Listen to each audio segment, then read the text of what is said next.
ini dimaki-maki, baru masuk ke rumah langsung ditanya, kamu kerja di mana? Jadi asisten Habib Al-Habsyi. Oh, kamu jangan GR ya, kamu datang ke sini bukan karena saya minta, tapi karena anak saya, dan itu pun belum tentu kamu jadi menantu saya. Dihina anak yatim ini. Iya pak, nggak apa-apa, yang penting saya bisa silaturahim. Baru 5 menit dia menghina anak yatim, handphone dia berdering, dia matikan itu, masuk handphonenya. Tanah yang dia beli di Surabaya kalau nggak salah 8 miliar ditawar oleh pengusaha properti terbesar di DKI seharga 30 miliar, berkali-kali lipat. Jadi ketiban rezeki, bergemetar tangannya. Hah, benar ini kamu kerja sama Habib Al-Habsyi? Coba kamu telepon Habib, saya mau ngomong. Dia asisten saya, pasti dia bisa hubungin saya. Dia telepon, Beb ada yang mau bicara. Nangis pengusaha itu, Beb maaf saya udah kasar sama anak buah Habib, Beb. Anak ini bawa berkah, Beb. Saya bilang gimana nggak berkah? Pertama anak yatim, kedua anak berbakti sama orang tua. Bukti orang yang berbakti sama orang tua itu dekat dengan keberkahan. Masih ingat kisah Umar bin Khattab? Nabi nyuruh Umar itu statusnya sahabat loh. Disuruh Nabi minta doa kepada orang yang di bawah levelnya Umar, namanya tabi'in. Umar, kalau kamu nanti ketemu lelaki yang namanya Uwais Al-Qarni, kamu minta doanya, karena doanya tidak pernah ditolak oleh Allah. Nah yang nyuruh Nabi, kenapa Nabi nggak nyuruh Umar minta doa kepada aku? Kenapa disuruh Umar nyari anak yang berbakti sama orang tua?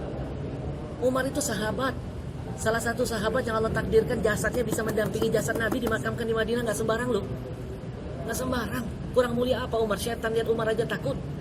Nggak kayak kita, setan lihat kita nimbrung. Bayangin, disuruh minta sama orang yang namanya Uwais Al-Qarni, padahal tabi'in, bukan sahabat. Dia nggak pernah lihat Nabi kok, statusnya tabi'in. Kenapa? Karena dia berbakti sama orang tua, derajat yang mengalahkan semuanya. Bayangin, saya bilang yang kamu hina itu anak yang berbakti sama orang tua. Kamu tahu setiap bulan dia bagi gajinya untuk orang tua. Menangis tuh orang itu minta maaf sama saya. Ustaz, kalau begitu segera kita nikahkan. Kalau baru masuk saya udah kediban berkah, apalagi kita nikahkan. Jadi singkat cerita, 1 minggu berikutnya dinikahkan dulu. Saya datang ke sana, kaget dijemput pakai mobil Alphard masih plastikan. Saya bilang, Farhan, dari mana mobilnya? Dari hadiah mertua. Hebat kamu, saya aja belum punya. Sampai ke sana saya dikasih lihat sama mertuanya, rumah harga 8 miliar. Ini rumah buat Farhan. Hebat kamu ya, saya aja rumah saya belum kelar. Dan terakhir dari mulut mertuanya, Farhan dikasih bisnis, jadi direktur properti perumahan. Dari tukang ojek meningkat derajatnya menjadi properti direktur. Kenapa? Karena dia selalu menciptakan senyum di hati ibunya. Ayahnya meninggal, gajinya semua dia kasih ibu. Jadi antum kalau pelit sama orang tua rugi. Nggak perlu antum cari keramat yang lain. Cukup keramat hidup orang tua, berkah.